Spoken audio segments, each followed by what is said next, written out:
Mes chers frères et sœurs en Christ, enfants bien-aimés de Dieu, réunis en une seule famille sous la lumière glorieuse de la croix de notre Sauveur, en tant que votre Père spirituel, à qui ont été confiées les saintes clés de Saint-Pierre, je me tiens devant vous, le cœur embrasé par l'amour de Jésus-Christ, qui nous appelle à être ses témoins lumineux dans un monde souvent obscurci par la tentation. Vous n'êtes pas ici par hasard. Non, mes bien-aimés, l'Esprit Saint vous a conduits à cet instant, murmurant votre nom, comme le proclame Isaïe 43:1, « Je t'ai appelé par ton nom, tu es à moi ». Aujourd'hui, nous entreprenons un voyage sacré pour répondre à une question qui résonne dans bien des cœurs. Est-il pécheur pour un catholique de boire de l'alcool ? Cette question ne se limite pas à une simple règle, c'est une invitation profonde à vivre comme des intendants des dons de Dieu. Reflétant sa gloire dans chaque choix que nous faisons, avant de plonger dans cette réflexion sainte, permettez-moi de partager une histoire qui brille dans mon âme comme une chandelle dans l'obscurité lors d'une visite pastorale dans une paroisse vibrante à Kyoto, au Japon. J'ai rencontré un jeune homme nommé Hiroshi après une messe dominicale, alors que l'odeur douce de l'encens flottait encore dans l'air. Il s'est approché de moi, les yeux empreints d'espoir mais voilés d'un fardeau discret. Agenouillé près d'une simple croix en bois dans un coin tranquille de l'église, il a parlé d'une voix tremblante de sincérité. « Saint-Père, est-il mal pour un catholique de boire de l'alcool ?» Hiroshi a ouvert son cœur, racontant des nuits perdues dans le brouillard du vin, une vie qu'il avait lutté pour laisser derrière lui. Ces paroles faisaient écho au cri du fils prodigue dans Luc 15:18. « Je me lèverai et j'irai vers mon Père ». En cet instant, j'ai vu l'Esprit Saint agir en lui, comme le promet Jean 16:13. « Il vous guidera dans toute la vérité ». La question honnête d'Hiroshi était une étincelle de foi, une quête de la lumière de Dieu, et elle m'a inspiré à partager ce message avec vous pour que nous cheminions ensemble vers la sainteté. Mes chers enfants, cette question sur l'alcool ne concerne pas seulement une boisson, elle touche à la manière dont nous, disciples du Christ, honorons les dons que Dieu nous a confiés. Comment embrassons-nous la joie de la création sans tomber dans les pièges de l'excès ? Comment vivons-nous comme des phares de l'amour du Christ ? Comme l'exhorte 1 Pierre 1:16. Soyez saints, car je suis saint. Tournons-nous vers la sagesse des Écritures, les enseignements de notre Église et la douce guidance de l'Esprit Saint pour trouver des réponses qui libéreront nos cœurs à aimer Dieu pleinement. Je vous invite maintenant à vous unir à moi comme un seul corps en Christ. Prenez un moment pour partager dans les commentaires votre nom et l'endroit d'où vous écoutez, votre village, votre ville, votre coin du monde magnifique de Dieu. Ajoutez cette prière. Seigneur, guide mon cœur à utiliser tes dons avec sagesse. Comme le chante le psaume 119:105. Ta parole est une lampe à mes pieds, une lumière sur mon chemin. Vos mots, offerts avec foi, résonneront dans les cieux, se joignant à d'innombrables âmes en quête de la vérité de Dieu. Que la paix du Christ vous remplisse alors que nous commençons ce voyage sacré ensemble. Ancrons nos cœurs dans cette vérité. Tout dans la création est un don de Dieu, façonné pour nous rapprocher de lui. La question de l'alcool n'est pas un simple oui ou non, c'est un appel à discerner comment nous utilisons ces dons pour glorifier notre Créateur.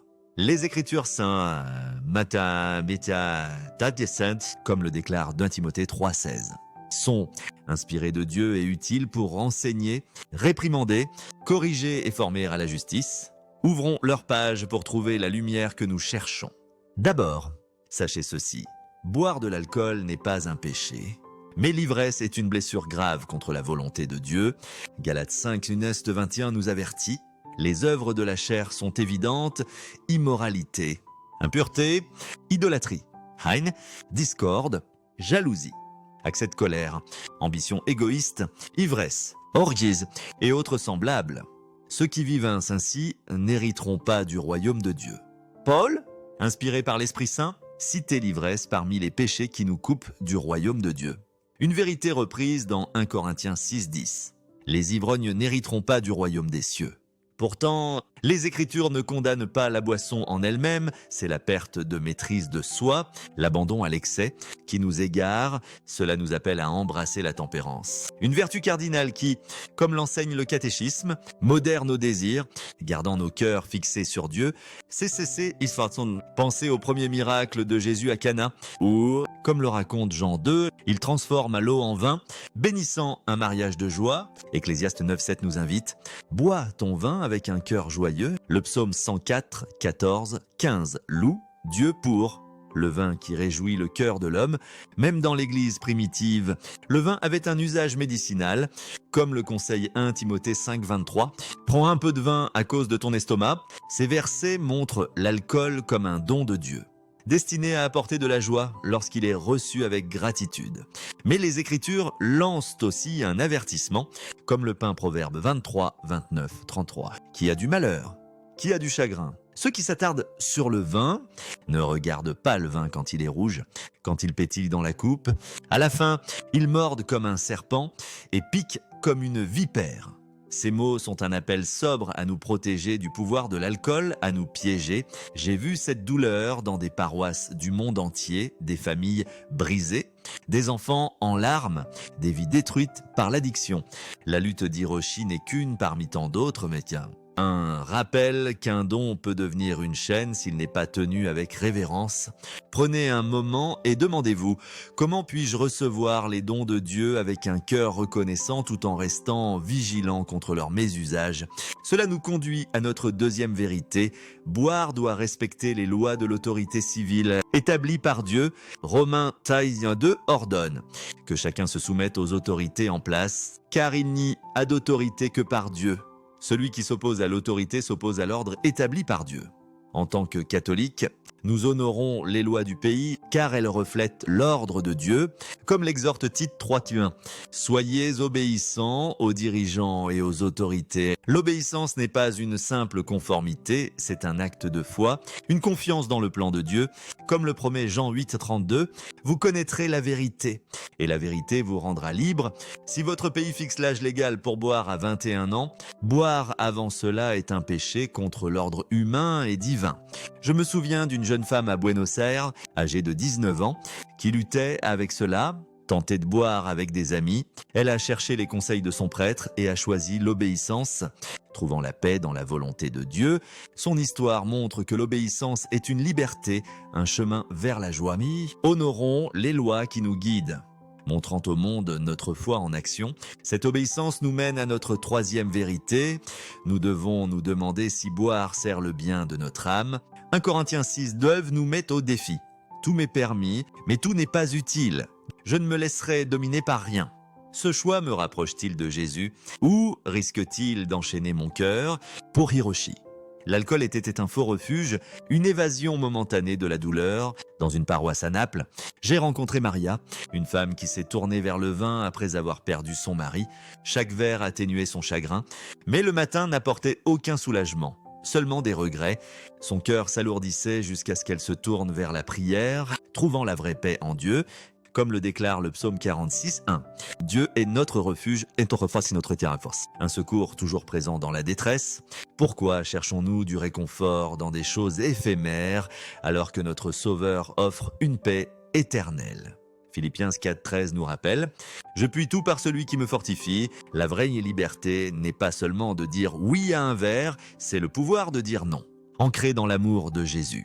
Le catéchisme enseigne que la liberté est de choisir ce qui est aligné avec la volonté de Dieu, CCC 1731. Si l'alcool devient un besoin et non un don, il peut vous dominer. Demandez-vous, puis-je poser ce verre facilement? Ma joie vient-elle de Dieu seul? Comme l'exhorte Matthieu 6:33, cherchez d'abord le royaume de Dieu et sa justice. Cette question de la liberté nous conduit à notre quatrième vérité. Boire ne doit pas nous priver de la maîtrise de soi que Dieu désire. Galates 5, 22, 23 énumère les fruits de l'esprit. Amour, joie, pace, patience, bonté, bienveillance, fidélité, douceur. Maîtrise de soi.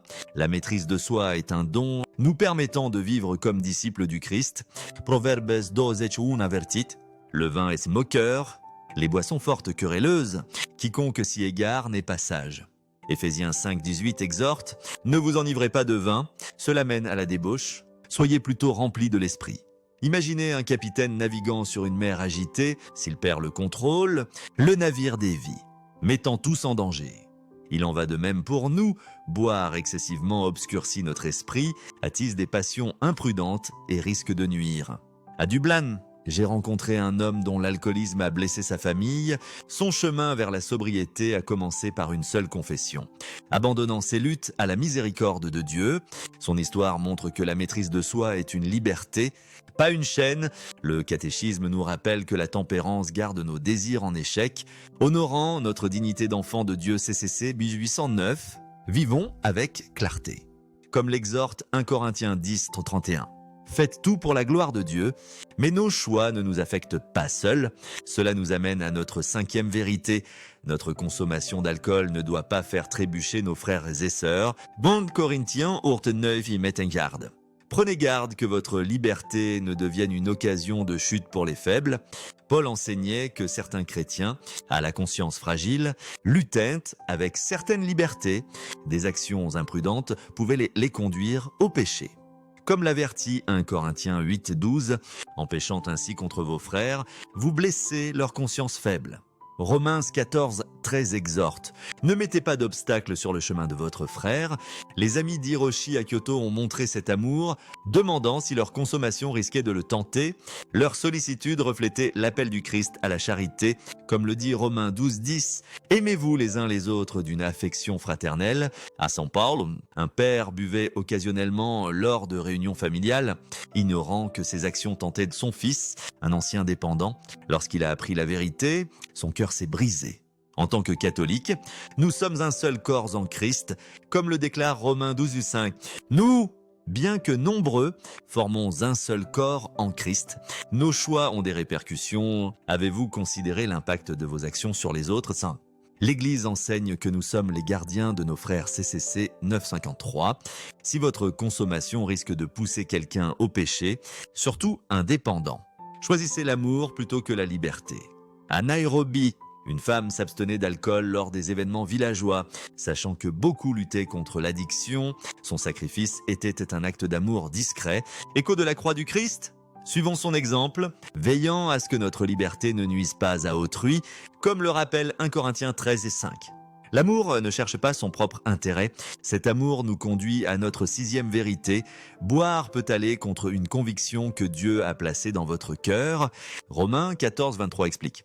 Celui qui a des doutes est condamné s'il agit, car il n'agit pas par conviction. Tout ce qui n'est pas fait par conviction est péché. Pour certains, comme Hiroshi, une légère inquiétude surgit à l'idée de boire, un élan de l'Esprit Saint, comme le promet Jean 16:13. Il vous guidera dans toute la vérité. J'ai moi-même ressenti cet appel. Dans ma jeunesse, je n'ai goûté à l'alcool que rarement. Quelques gorgées en plusieurs années. Maintenant, en tant que votre pape, je choisis l'abstinence, non par jugement, mais parce que mon cœur trouve la paix dans ce chemin. Il ne s'agit pas de supériorité, mais de fidélité à l'appel de Dieu pour moi, comme le conseille Romains 14:21. Il est bon de ne pas boire de vin, ni de faire quoi que ce soit qui fasse trébucher votre frère. Ce choix apporte une clarté pour la prière et des ressources pour les pauvres, mais son plus grand don est l'alignement avec la volonté de Dieu. À Florence, une religieuse s'abstenait d'alcool, sentant qu'il la détournait de la prière. Sa paix témoignait de la guidance de l'esprit. Comme le prie le psaume 25:4, « Montre-moi tes voies. Seigneur, avez-vous ressenti une telle impulsion ? Si boire vous semble mal, même si c'est permis, honorez cette voie. L'Église enseigne qu'une conscience bien formée est notre guide CCC 1578. Faites une pause. Priez, comme le demande le psaume 139:23. Sonde-moi, ô Dieu, et connais mon cœur. Votre conviction est un don, menant à la sainteté. Enfin, notre 7e vérité, boire est une liberté gagnée par le Christ. Mais elle ne doit pas conduire à l'esclavage. Galatès Pinbian proclame « C'est pour la liberté que le Christ nous a libérés ». Certains interdisent totalement l'alcool, mais les Écritures ne le jugent pas pécamineux. Nous sommes libres de boire, guidés par la modération, la légalité, le soin des autres et l'appel de Dieu. Pourtant, la liberté n'est pas un passeport pour l'excès, comme l'avertit 1 Pierre 2,16. Vivez comme des hommes libres. Mais n'usez pas de votre liberté pour couvrir le mal. Pour ceux prisonniers de l'alcool, écoutez ceci, vous n'êtes pas seuls. Le diable rôde, comme le dit 1 Pierre 5,8, mais le pouvoir de Dieu est plus grand. Luc montre rendissait dit Ashur, rien n'est impossible à Dieu. À Dublin, un jeune homme s'est libéré de l'addiction par la confession et le soutien de sa paroisse. Son premier pas fut de vider ses bouteilles et de chercher l'aide d'un prêtre. Son histoire est une lumière pour tous ceux qui luttent, comme l'exhorte Jacques 5,16. Confessez vos péchés les uns aux autres et priez les uns pour les autres, afin d'être guéris. Mais bien aimés, c'est cette vérité, éviter l'ivresse. Obéir à l'autorité légale, choisir ce qui est bon, préserver la maîtrise de soi, protéger les autres, honorer la conviction personnelle et embrasser la liberté du Christ sont un chemin sacré vers la sainteté. Elles nous appellent à manier les dons de Dieu avec sagesse, à briller comme disciples du Christ dans un monde perdu dans l'excès. Chaque choix, qu'il s'agisse de siroter du vin ou de s'abstenir, est un coup de pinceau sur la toile de votre âme, peignant un portrait d'amour pour Dieu. Romains 5,8 proclame. Alors que nous étions encore pécheurs, le Christ est mort pour nous, que cet amour nous guide, comme le commande Matthieu 28,19. Allez et faites de toutes les nations des disciples, soyez un phare d'espérance. Comme un phare guidant les navires à travers la tempête. Imaginez un monde où chaque catholique vit cet appel, des familles restaurées, des cœurs libérés, des âmes ramenées à Dieu. C'est notre mission. Chez vous, créez un espace sacré avec un crucifix, une bougie et le psaume 23 ouvert. Le Seigneur est mon berger, je ne manque de rien. Chaque matin, priez « Seigneur, fais de moi ton instrument de tempérance » à la messe. Que l'Eucharistie, le pain de vie, vous renouvelle, comme le promet Jean 6,56. Celui qui mange ma chair demeure en moi, et moi et en lui, tendez la main à ceux enchaînés par l'addiction, ils sont le Christ déguisé. Comme le dit Matthieu 25,40. Ce que vous avez fait au moindre, vous l'avez fait à moi, invitez-les à la confession, à un groupe de soutien ou à la prière. À Manille, Teresa a trouvé la liberté de l'alcoolisme grâce au groupe de chapelet de sa paroisse. Déclenché par l'invitation d'une amie, soyez cette étincelle pour quelqu'un, organisez des veillées de prière dans votre paroisse, peut-être pour la fête du Sacré-Cœur. Intercédant pour ceux pris dans l'addiction, priez le chapelet, offrez une messe, allumez des bougies, comme l'exhorte Jacques 5,16. La prière d'un juste est puissante. Enseignez à vos enfants la modération, partageant des histoires comme celle de saint Augustin, passez de l'excès à la grâce, comme le prie le psaume 51,10. Crée en moi un cœur pur. Ô Dieu, soutenez les programmes de rétablissement dans votre communauté, comme le proclame Isaïe 61,1. Le Seigneur m'a oint pour panser les cœurs brisés. Partagez ce message avec une âme aujourd'hui, un ami, un voisin, un étranger affamé d'espoir. Que votre vie proclame l'évangile, comme l'exhorte Éphésiens 4,1. Vivez d'une manière digne de votre vocation. Dans la tentation, rappelez-vous le courage d'Hiroshi, la rédemption de Maria et les innombrables âmes libérées par la grâce de Dieu, comme l'appelle Philippiens 2,15. Brillez comme des étoiles dans le monde. Prions, confiant nos cœurs à la miséricorde de Dieu, cherchant la force de vivre comme ses enfants. Ô Père éternel, tu as façonné toutes choses avec amour, nous donnant le vin pour réjouir nos cœurs. Comme le chante le psaume 104,15, accorde-nous la sagesse d'user de tes dons, justement, comme le conseille Proverbe 3,5. Confie-toi au Seigneur de tout ton cœur, guide-nous dans la tempérance, honorant la liberté gagnée par le Christ. Comme le déclare Galates 5, protège-nous de l'ivresse, comme l'avertit Galates 5,21, transforme-nous, que nos vies reflètent ta gloire. Comme le prie le psaume 19,14, que mes paroles et mes pensées te plaisent. Ô Jésus, notre Rédempteur, tu as changé l'eau en vin à Cana, comme le raconte Jean 2, mais tu as porté nos péchés sur la croix, offrant la miséricorde. Comme le crie Luc 23,34. Père, pardonneur-leur, accorde-nous la grâce d'user de tes dons sans péché, et sois un refuge pour ceux enchaînés par l'addiction, comme l'assure le psaume 46,1, Dieu est notre secours toujours présent. Brise leurs liens, comme le promet Luc 1,37. Rien n'est impossible à Dieu. Ô Esprit Saint, feu d'amour, allume en nous la maîtrise de soi, comme le liste Galates 5,23, guide nos consciences à honorer tes convictions. comme l'enseigne Romains 14, 23. Aide-nous à aimer nos frères en évitant ce qui les fait trébucher, comme l'avertit 1 Corinthiens 8, 9. Unis ton Église dans la charité, comme l'exhorte Éphésiens 4, 3. Gardez l'unité de l'esprit par le lien de la paix, Dieu miséricordieux. Regardez ton peuple pèlerin, aspirant à vivre comme tes enfants. Approche-toi de ceux brisés par l'addiction, comme le promet le psaume 34, 18. Le Seigneur est proche des cœurs brisés, accorde la sagesse à ceux qui boivent. Que leur choix te glorifie, comme l'exhorte 1 Corinthiens 10, 31. Guéris les familles déchirées. Comme le proclame Isaïe 61, 1. Il m'a oint pour panser les cœurs brisés, fortifie ceux qui s'abstiennent. Qu'ils brillent comme tes lumières. Comme l'appelle Philippiens 2,15, que nous vies soint un hymne de louange, attirant les autres à toi. Comme le dit Matthieu 5,16, que votre lumière brille.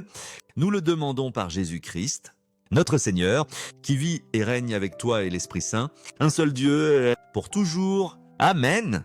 Mes bien-aimés, que cette réflexion prenne racine dans votre cœur, grandissant en une vie qui glorifie Dieu. Partagez-la avec audace, avec un ami, dans votre paroisse, dans une prière pour les perdus. Que la paix du Christ, l'intercession de Marie et la bénédiction de Dieu Tout-Puissant, Père, Fils et Esprit Saint, soient avec vous toujours. Amen.